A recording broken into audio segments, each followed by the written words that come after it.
Good morning बंधुरा आशा करी तोमरा सबाई खूब भालो आछो आमिओ भालो आछि। आज के 23 जानुआरी सकाल सकाल स्कूलेर उद्देश्ये रवना देब ताई सब काजकर्मई एकटू सकाल थेके उठेई करे निएछि। बासी काजकर्म सेरे आज के बृहस्पतिवार आबार पुजो देওয়ার एकटू समय लागे ताई स्नान करे निएछि। आज के तबे रान्नाबान्नाटा करिनि सकालबेला स्नान करे निये एकदम पुजो दिते चले एसेछि। ठाकुर पुजो करे निएछि। छेले कालकेई निये एसेछिलो फुल माला मिष्टि सब किछु ताई सकाल सकाल सुंदरभावे पुजोटाओ आमार देওয়া हये गेल। আর পুজোটা সকাল সকাল সুন্দরভাবে দিতে পারলে মনটাও ভালো থাকে, সারাটা দিন যেন সুন্দরভাবে কেটে যায় আমাদের। যাই হোক, আমি আমার ঠাকুর ঘর ঠাকুর পুজো একটু তোমাদের সাথে শেয়ার করলাম। পুজো দিয়ে আজকে আর রান্নাবান্না করিনি, তোমাদের তো বললামই। ছেলেকে বলেছিলাম একটু ওই ছেঁড়া পরোটা বা পেটাই পরোটা যা বলো, আমরা এখানে পেটাই পরোটা বলি, সেটা টিফিনে খেয়ে নেবে আর আমি বেলায় এসে রান্না করে নেব, তাই করেছিলাম। যাই হোক, সুন্দরভাবে পুজো দিয়ে আমি বাড়ি থেকে বেরিয়ে পড়েছি রেডি হয়ে। তারপরে আর এখন তো জানো আমাদের এই দিকে লাইনে একটু সমস্যা চলছে, ট্রেন বাস সব কিছুই, তাই একটু সময় হাতে নিয়েই বেরিয়েছিলাম যাতে দেরি না হয়ে যায়। তারপর ট্রেনে উঠে আমি বালি চলে গেছি। তারপর আর তোমাদের বাকিটা দেখাইনি, কারণ কিভাবে কি যাব, বালি ব্রিজেও কাজ হচ্ছে, বাসের সমস্যা হবে, এইরকমই সব শুনেছিলাম, আর ভিডিও করিনি। যাই হোক, ওপর থেকে আমি বাস ধরেই গিয়েছিলাম স্কুলে। দেখো স্কুলে পৌঁছে গেছি, আর এরা সব নৃত্য পরিবেশন করবে, এরা সুন্দরভাবে সাজুগুজু করে এসছে। আর ওখানে এক দাদা, উনি চেয়ার সাজাচ্ছে। এদিকে পতাকাটা রেডি করে নেওয়া হচ্ছে, এর ভেতরে ফুল দিয়ে পতাকাটা বেঁধে ওপরে এখন রেডি করে রাখা হবে। তারপর আমাদের বড়দি উনি পতাকা উত্তোলন করবেন। যাই হোক, এদিকে মেয়েরাও বেশ ফুল দিয়ে এখানে সাজিয়ে নিচ্ছে। এই ছাত্রীটি সপ্তম শ্রেণীর ছাত্রী, এই বানিয়ে নিয়ে এসছে। এই দেখো, এই ইন্ডিয়া লেখা অশোক স্তম্ভযুক্ত জিনিসটি খুব সুন্দর বানিয়েছেও বুদ্ধি করে, আমাদের খুব ভালো লেগেছে জিনিসটা।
না ভিডিওগ্রাফিটা একদম ভালো হয় না।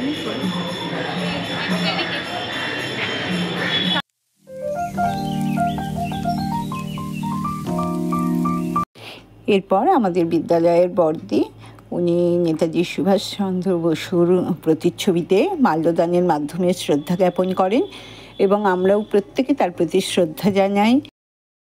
বসুর ছবিতে মাল্যদান করবেন।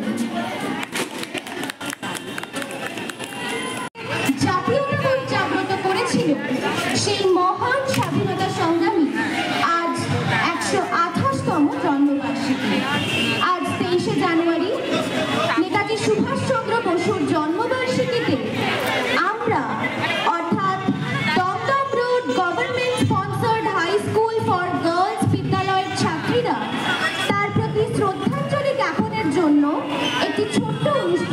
আয়োজন করেছি।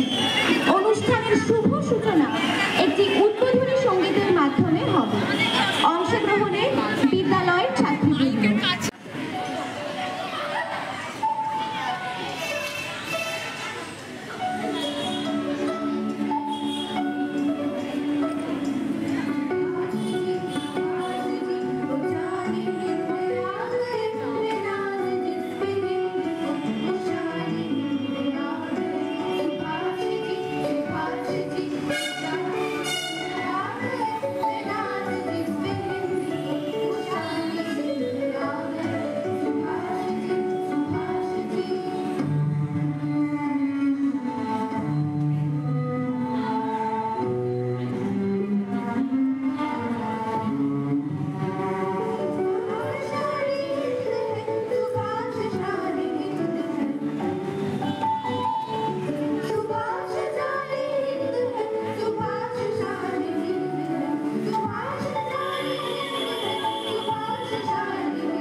আজ আমাদের প্রিয় নেতাজি সুভাষচন্দ্র বসুর 128তম জন্মদিন।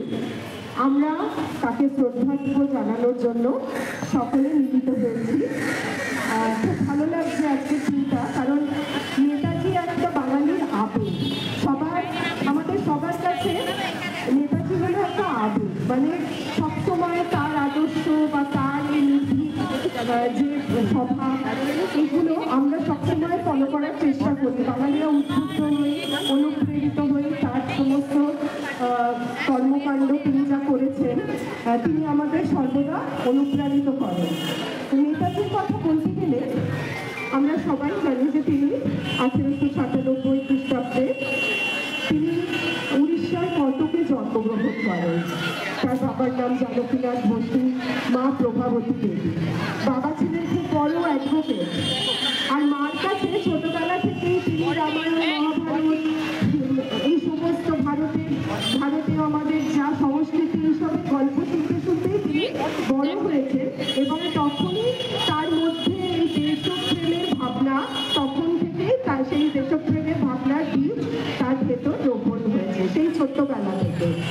তিনি 14 জন ভাই বোন ছিলেন, তিনি ছিলেন 9ম সন্তান। এবং প্রথমে তিনি কটকেরই ব্যাপটিস্ট মিশন একটি স্কুলে, প্রোটেস্ট্যান্ট স্কুলে তিনি পড়াশোনা করেছিলেন। এবং সেখান থেকে তারপর এখানে তার একজন শিক্ষক ছিলেন। শিক্ষকের ভূমিকা মানুষের জীবনে অত্যন্ত মূল্যবান, এবং নেতাজির ক্ষেত্রেও তাই হয়েছিল। তিনি একজন খুব ভালো শিক্ষক পেয়েছিলেন। প্রিয় নেতাজি, অনেকদিন ধরে তোমাকে চিঠি লিখবো ভাবছিলাম, কিছুতেই আর হয়ে উঠছিল না। আজ কোনো একটা ঘটনার নিরিখে তোমাকে চিঠি লিখতে বসলাম। ছেলেবেলায় আমাদের দোতলার ড্রয়িং রুমে তোমার ছবি, জন্মদিনে পেতাম বই, সেখানেও তুমি। বাবার গল্পে তোমারই বীরত্ব, দেখতে দেখতে, শুনতে শুনতে ক্রমে আমিও তোমার ভক্ত। বাবা বলতেন ইন্ডিয়ার আর একজন নেতাজির দরকার ছিল। মা গাইতেন বীর সুভাষের মহান দেশ। দাদু বলতেন ছেলেটাকে ওরা শেষ করে দিল। ঠাম্মার চোখে তখন আঁচলের খুঁট। এসবের মধ্যে বড় হওয়া আমিও কেমন একটা ঘোরের মধ্যে থাকতাম।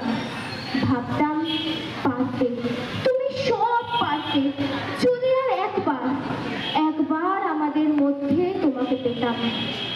আজ উত্তর 40-এও আমার একই ভোর।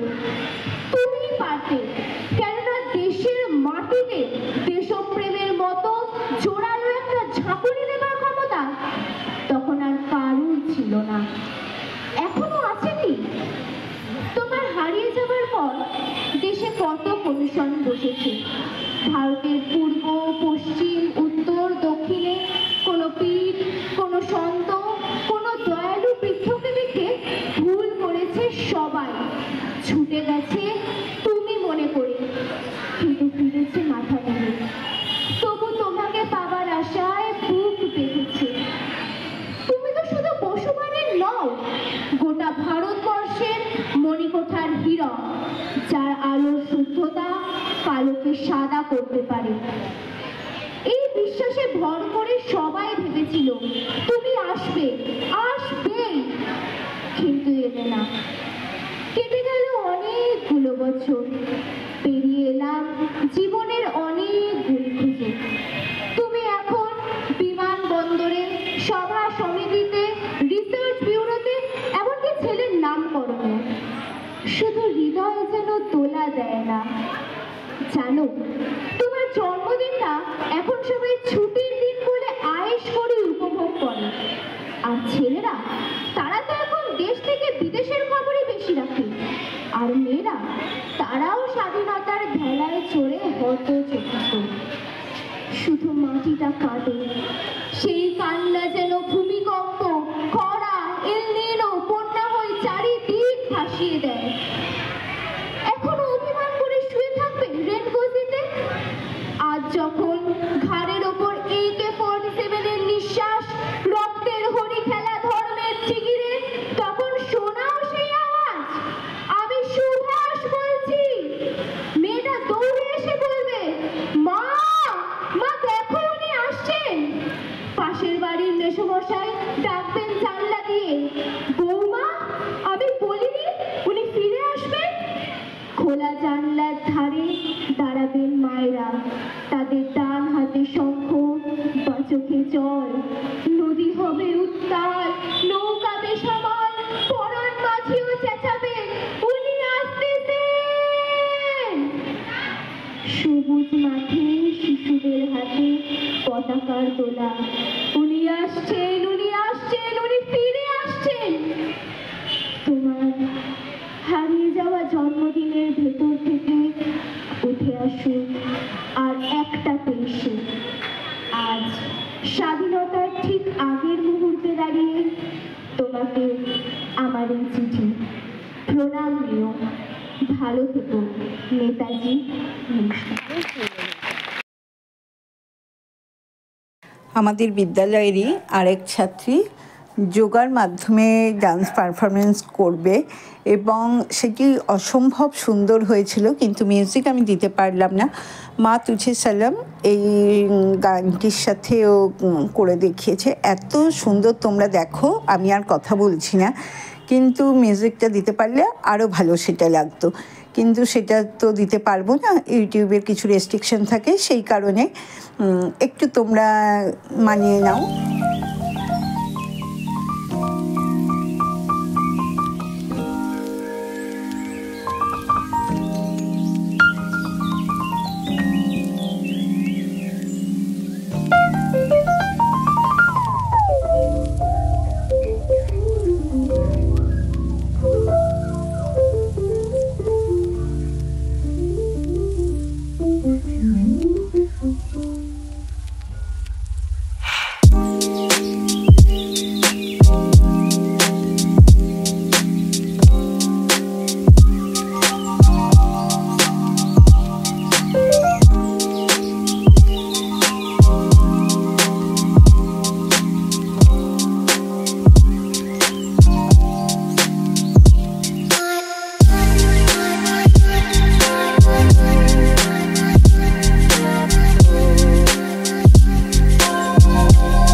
শিশুটি বলে, ওপরে গেরুয়া, মাঝখানে সাদা, সবুজ আছে তার তলে, আর আছে আকাশ, গোলাকার চাকা, নীল আছে এতে।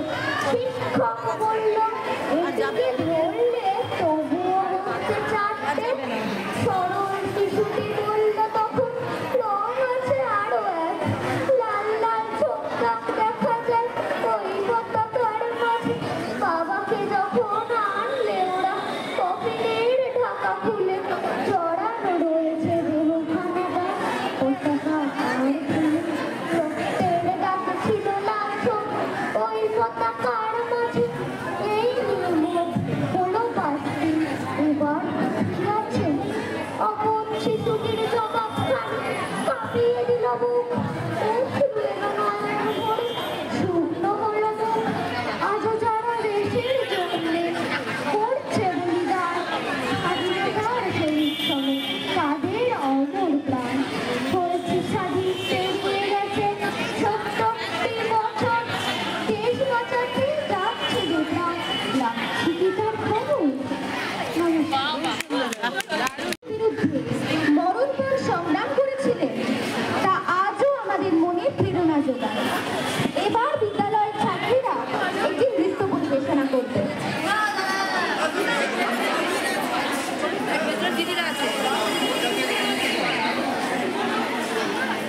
মঞ্চ প্রস্তুতির জন্য কিছুক্ষণ সময় চেয়ে নেওয়া হচ্ছে।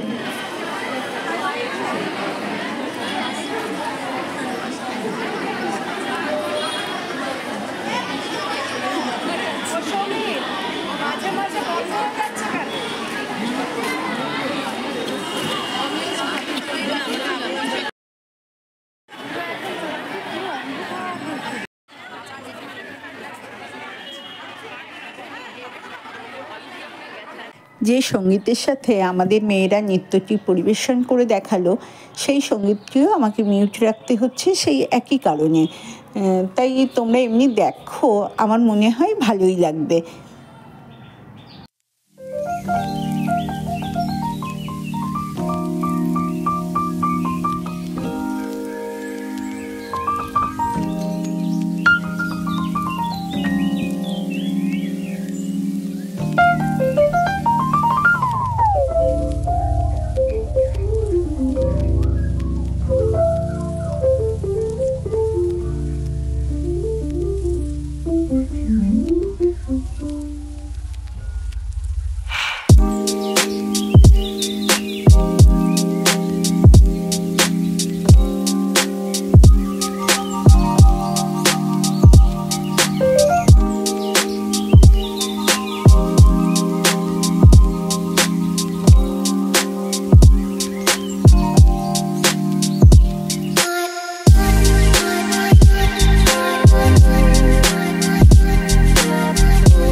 গল্পটি আর বিস্তারিত করছি না।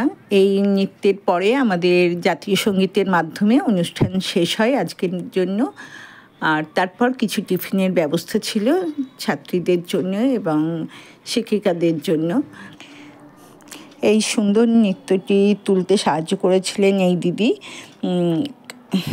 এরপর আমরা বেশ কিছু ছবি তুলে নিই। যাই হোক, আমার নতুন বন্ধু, পুরনো বন্ধু, যে যেখান থেকে দেখছো, তোমাদের সকলের জন্য রইল অনেক অনেক ভালোবাসা। তোমরা সকলে ভালো থেকো, সুস্থ থেকো। আবার দেখা হবে পরবর্তী ভিডিওতে। আর ভালো লাগলে একটা লাইক করে কমেন্ট করো।